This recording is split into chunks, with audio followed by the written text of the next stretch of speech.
All right, you guys, good morning. So we're going to be talking today about how to write what are called electron configurations. And let's start with the definition so you know actually what we're doing today. What electrons configurations do is they show where all electrons in an atom are. So it shows where in the atom they are. And I want to remind you of things that you've seen on the PowerPoint the last couple days. If this is my nucleus, and I have these energy levels. Hey, by the way, I am being lazy and not writing the full energy levels. They would go all the way around and be circles. You know that.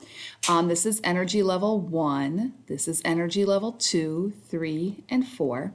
One thing we know about electrons and atoms is just a reminder that the protons are in the nucleus, so it's positive. And those electrons are going to be attracted to those protons. So the first place electrons are going to fill in an atom is closest to the nucleus. So I'm going to start putting electrons here in energy level 1, and once it's full, I move to energy level 2 and 3 and then 4. What you learned the other day was that those energy levels also have these things called sublevels, which have these really weird notation. Energy level 1 has one sublevel. It's called the S. And we denote it with the 1s. The 1 shows that it's an energy level 2.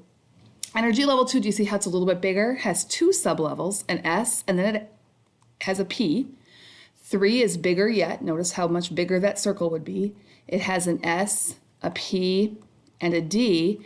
And energy level 4 has an S, a P, a D, and an F. Now, why is it important for you guys to know that? Well, the important thing to know is that when electrons fill in atoms, they're going to start over here at the S, 1s, and then go to the 2s and 2p and so forth. What you need to know is how many electrons can go in each spot. Now, you saw this on the slide the other day. S's can hold up to 2, P's can hold up to 6, D's can hold 10, and F's can hold up to 14 electrons in them. So I'm going to do a quick example just using this to show you kind of how this works. And then we'll move on from there. So example, take that off. All right, so example, write the electron configuration for nitrogen, N. Now the first thing I have to figure out for nitrogen is how many electrons it has, okay? So what we do for that is we pull out our periodic table and we look for nitrogen. It's right here. And we look at the atomic number. Nitrogen is atomic number 7, so it has a total of 7 electrons. All right, so now we're going to do what we talked about. We're going to start filling in closest to the nucleus, okay? So I'm going to take a different color pen here so you can kind of see how these fill in. So if I am filling in 7 electrons, I'm going to start filling in here. S's can hold up to 2, so I'm going to put 2 here, and I'm just going to show them with X's. 1, 2. And now I need to get up to 7. So now I'm going to start filling the 2s. It can hold 2. 3, 4 in the 2s. And now I need to put in 3 more because right now I have 4 electrons and I need to have 7. So 1, 2, 3, 4. Now I'm going to go to the 2p. We don't move to one energy level till we're done with the next. P's can hold up to 6. Well, I'm not going to need all that space because I only need to put 3 more in. Check my X's. I have 1, 2, 3, 4, 5, 6, 7. So that's the electron configuration for nitrogen, but that's awfully hard to write. And so what scientists do, instead of showing those X's, or sometimes you might see in a video that they'll show arrows to represent electrons, instead of doing that, we write it like this. See if you can figure out where this comes from. 1s, 2, 2s, 2, 2p, 3. Now some of you might have figured out right away where those numbers come from, and if you didn't, that's okay. I'm going to show you. This shows me the sublevel, the 1s, and the number here shows me how many electrons are in that sublevel. So I have 2 electrons in the 1s, I have 2 electrons in the 2s, and I have 3 electrons in the 2p.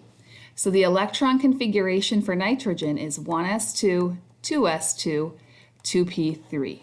We're going to do one more like that. And then in the next video, when you're ready to watch it, I'll show you the trick for writing these using the periodic table. So we're going to do another one where we're going to write the electron configuration for, and we're going to pick a different element that's a little bit further down. We're going to do sodium. Okay, so we look at the periodic table.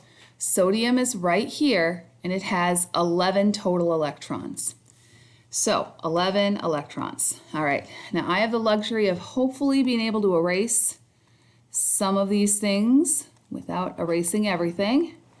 And we are going to fill this with 7 electrons, all right? Or I'm sorry, not 7, but 11 electrons. So I'm going to take my pen, and this time I'm going to use blue, and I'm going to fill with 11 electrons. So again, I start here, closest to the nucleus, that's one of the rules, and I can put 2 here because S's can hold 2, 3, 4, P's can hold up to 6, 5, 6, 7, 8, 9, 10. Do you see that the P is full, so I can't put any more there? And now I'm going to go to the 3S. So if you're feeling confident, you can try and write that configuration. It would be 1s2, 2s2, 2p6, 3s1.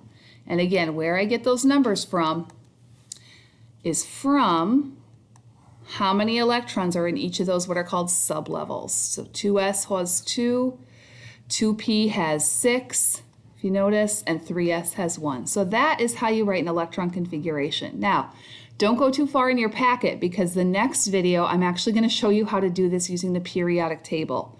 And that's really important because as nice and simple as this seems, there are some places later on, it happens around the 3D and 4S, where things aren't quite as cut and dry about where the electrons go next.